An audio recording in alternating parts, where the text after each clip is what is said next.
بسم اللہ الرحمن الرحیم۔ السلام علیکم عزیز طلبہ و طالبات، امید کرتی ہوں کہ آپ لوگ خیریت سے ہوں گے۔ آج ہم پڑھیں گے مزاحیہ شاعر ہیں دلاور فغار، ان کے بارے میں ہم پڑھیں گے۔ تو سب سے پہلے آپ لوگ جا کر مہر جالا اکیڈمی کو سبسکرائب کر لیں اور ساتھ میں لگے ہوئے بیل کے آئیکن کو پریس کرنا ہرگز نہ بھولے گا، تاکہ آپ کو اس طرح کی نئی نئی ویڈیوز کا نوٹیفیکیشن ملتا رہے اور آپ لوگ اسے استفادہ کر سکیں اور اپنے دوستوں کے ساتھ بھی شیئر کریں تاکہ وہ بھی اسے فائدہ اٹھا سکیں۔ تو ہم پڑھتے ہیں۔ دلاور فغار کی جو ولادت ہوئی ہے وہ 8 جولائی سن 1929 کو، اور ان کی وفات ہوئی ہے 21 جنوری سن 1998 کو۔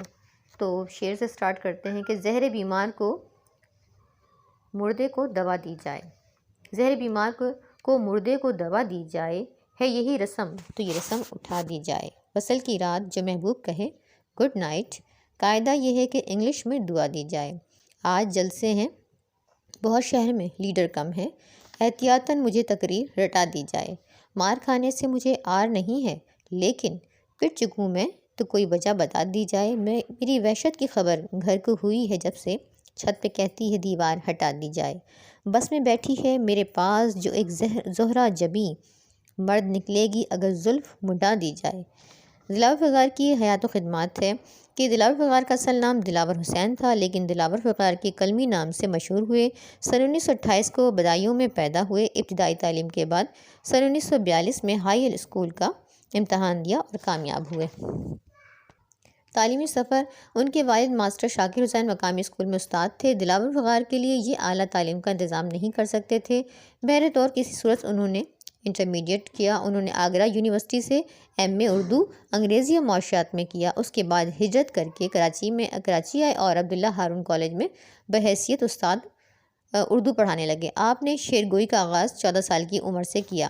شاعری: انہوں نے اپنے کیریئر کا آغاز درس و تدریس سے کیا۔ وہ کراچی میں عبداللہ ہارون کالج میں بطور اردو لیکچرار بھی تعینات رہے، جہاں فیض صاحب پرنسپل تھے۔ ابتدا میں انہوں نے سنجیدہ شاعری کی مگر بعد میں ان کا رجحان مزاحیہ شاعری کی طرف ہو گیا اور یہی مزاحیہ شاعری ان کی پہچان بنی۔ نثر نگاری: نثر کے میدان میں بھی انہوں نے طنز نگاری کا انداز اختیار کیا۔ طنز و مزاح کی آمیزش نے ان کی تحریروں کو زیادہ پراثر بنا دیا۔ دلاور فغار ایک شاعر، مزاح نگار اور نقاد بھی تھے۔ انہیں شاعری ہی نہیں نثر پر بھی عبور حاصل تھا۔ طرز تحریر: وہ ایک شاعر بھی ہیں اور مزاح نگار بھی۔ انہوں نے غزلیں، نظمیں لکھیں۔ شاعری میں ان کا ایک مخصوص انداز ہے، وہ کبھی اداس لہجہ اختیار کرتے ہیں اور انسان دوستی کا پرچار کرتے نظر آتے ہیں اور ایک انسان کو دوسرے انسان سے محبت کا سبق دیتے ہیں۔ کہیں اپنے اشعار میں زندگی کی اداسیوں، محرومیوں اور دکھوں کا اظہار کرتے ہیں اور کہیں عوامی انداز اختیار کرتے ہیں اور بڑی سادگی، روانی اور عوامی زبان میں عوام کے احساس کو اردو ادب کا جامہ پہناتے ہیں۔ میں شہر کراچی سے کہاں بہر سفر جاؤں، جی چاہتا ہے اب تو اسی شہر میں مر جاؤں، اس شہر غریبہ سے میں بھاگوں تو کدھر جاؤں، صحرا میرے پیچھے ہے تو دریا میرے آگے۔ منظر کشی: وہ واقعات کے ساتھ ماحول کی منظر کشی بھی خوب کرتے ہیں، جو کچھ دیکھا جائے وہ قاری کو بھی دکھایا جائے۔ وہ اپنے مخصوص انداز اور تخیل کی رنگ آمیزی سے اسے اور بھی پراثر اور نمایاں کر کے پیش کرتے ہیں اور قاری کو یوں محسوس ہوتا ہے گویا وہ بھی اس منظر کو دیکھ رہا ہے یا خود وہاں موجود ہے۔ جیسے دلاور فغار صاحب فرماتے ہیں کہ ان کی ایک نظم میں سے ہے کہ میں نے کہا، اس نے کہا، حالات شہر سے متاثر ہو کر ان کی غزل ہے یا نظم ہے شاید یہ، کہ میں نے کہا شہر کے حق میں ادا کروں، اس نے کہا یہ بات غلط مت کہا کرو، اس نے کہا کہ ہاتھ سے پنکھا جلا کرو، میں نے کہا کہ شہر میں پانی کا قحط ہے، اس نے کہا کہ پیپسی کولا پیا کرو، میں نے کہا کہ کار ڈکیتوں نے چھین لی، اس نے کہا کہ اچھا ہے پیدل چلا کرو، میں نے کہا کہ کام ہے نہ کوئی کاروبار، اس نے کہا کہ شاعری پر اکتفا کرو، میں نے کہا کہ 100 کی بھی گنتی نہیں ہے یاد، اس نے کہا کہ رات کو تارے گنا کرو، میں نے کہا کہ مجھے کرسی کی آرزو، اس نے کہا کہ آیت الکرسی پڑھا کرو، اس نے کہا کہ غزل پڑھی جاتی نہیں صحیح، اس نے کہا کہ پہلے ریہرسل کیا کرو، میں نے کہا کہ کیسے کہی جاتی ہے غزل، اس نے کہا میری غزل گا دیا کرو، ہر بات پہ جو کہتا رہا ہوں میں بجا بجا، اس نے کہا کہ یوں ہی مسلسل بجا کرو۔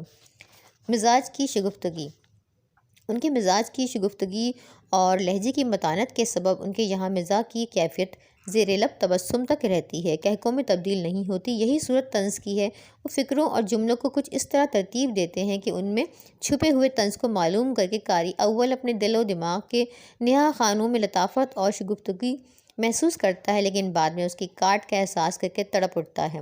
متانت اور سنجیدگی۔ وہ نہایت متانت اور سنجیدگی کے ساتھ طنز و مزاح کی فضا قائم کر کے اپنے مقصد تحریر کو نمایاں کرتے ہیں، اور اسی ہنرمندی نے انہیں بطور ایک کامیاب طنز و مزاح نگار پیش کیا ہے۔ تصنع اور تکلفات۔ ان کی شاعری میں ان کی زندگی کا پرتو صاف جھلکتا ہے۔ ان کی طبیعت تصنع اور تکلفات سے دور بھاگتی ہے۔ وہ منکسر المزاجی اور دوست نواز واقع ہوئے ہیں۔ یہی وجہ ہے کہ ان کے کلام میں اپنے ہم عصر شعراء کو 71 کی تخصیص کے بغیر جگہ بجگہ نظر آتے ہیں۔ زبان پر دسترس۔ دلاور فغار کی زبان پر دسترس ہے اور فطری شاعر ہیں۔ ذرا سی بات میں کئی باتیں کہہ جانے کا ہنر جانتے ہیں۔ وہ اپنی شاعری میں زندگی کے مضحک پہلو کو اجاگر کرتے ہیں، لیکن اس میں کسی بغض یا عناد کو دخل نہیں، بلکہ اس میں نیک نیتی اور بالغ نظری ہوتی ہے۔ آدمی شاہکار فطرت ہے، میرے پروردگار حد کر دی، ایک مصرعے میں مثنوی لکھ دی، اس قدر اختصار حد کر دی۔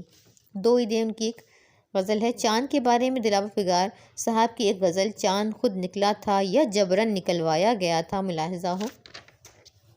ریڈیو نے 10 بجے شب کے خبر دی عید کی، عالموں نے رات بھر اس نیوز کو تردید کی۔ آپ نے دیکھا ہوگا اکثر عید پہ مسئلہ رہتا ہے چاند دیکھنے کا۔ تو ریڈیو کہتا تھا سن لو کل ہماری عید ہے، اور عالم کہتے تھے یہ غیر شرعی عید ہے۔ دو دھڑوں میں بٹ گئے تھے ملک کے سارے عوام، اس طرف سب مقتدی تھے اس طرف سارے امام۔ بیٹا کہتا تھا کہ کل شیطان روزہ رکھے گا، باپ بولا تیرا ابا جان روزہ رکھے گا۔ بیٹا کہتا تھا کہ میں سرکاری افسر ہوں جناب، روزہ رکھوں گا تو مجھ سے مانگا جائے گا جواب۔ باپ کہتا تھا کہ پھر یوں بام پہ ایمان کے چڑھ، روزہ بھی رکھ اور روزے میں نماز عید پڑھ۔ آج کتنا فرق فل اسٹاپ اور قومے میں تھا، باپ کا روزہ تھا، بیٹا عید کے جامے میں تھا۔ اختلاف اس بات پر بھی قوم میں پایا گیا، چاند خود نکلا تھا یا جبراً نکلوایا گیا۔ تمغہ برائے حسن کارکردگی۔ حکومت پاکستان نے بعد از وفات انہیں تمغہ برائے حسن کارکردگی سے نوازا۔ 21 جنوری سن 1998 کو دلاور فغار دار فانی سے ہمیشہ کے لیے رخصت ہو گئے۔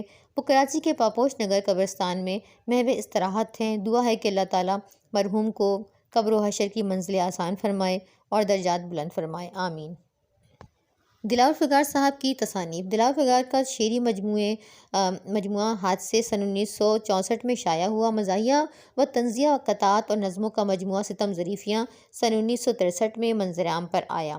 اس شعری مجموعے میں شامت اعمال، مطلع عرض ہے اور اداب عرض قابل ذکر ہے۔ عبداللہ ولی بخش قادری لکھتے ہیں کہ ان کی شاعری میں ان کی زندگی کا پرتو صاف جھلکتا ہے۔ ان کی طبیعت تصنع و تکلفات سے دور بھاگتی ہے۔